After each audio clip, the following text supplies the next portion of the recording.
Welcome to American Broadcasting Station. With just one simple click, kindly subscribe to our channel for more updates.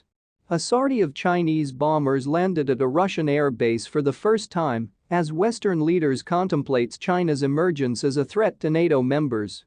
We do not seek conflict with China, on the contrary, we want to avoid it, Secretary of State Antony Blinken told reporters in Romania. We don't want a new Cold War. We're not looking to decouple our economies. We're simply looking to be clear-eyed about some of the challenges that China poses and to make sure that, in addressing those challenges, we're doing it with others. Blinken and other foreign ministers across the transatlantic alliance spent much of their time in Bucharest, preoccupied with the war in neighboring Ukraine. Yet Western leaders have acknowledged a growing unease about China in recent years, one underscored from afar by a new joint aerial patrol in the Asia-Pacific region of Russian and Chinese bombers capable of carrying nuclear weapons. The Air Task Force composed of two 95 ms strategic missile-carrying bombers of the Russian Aerospace Forces and Hong-6K strategic bombers of the Chinese People's Liberation Army conducted an aerial patrol over the waters of the Sea of Japan in the East China Sea. For the first time in the history of aerial patrolling, Russian aircraft landed at an airfield in the People's Republic of China, and Chinese planes landed at an airfield on the territory of the Russian Federation.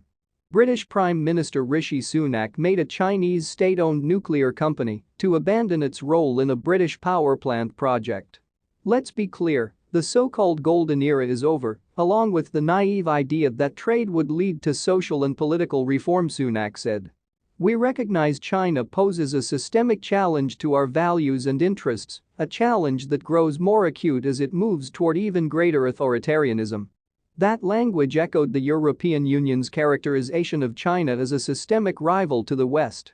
What I've seen, not only at NATO but also, for example, with the European Union, as well as in other parts of the world, is a growing convergence in the approach to the challenges that China poses, Blinken said.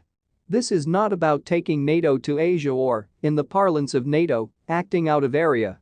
This is about some of the challenges that China poses in area to countries that are members of NATO and making sure that, for example, we're building resilience around our infrastructure. Kindly subscribe for more updates.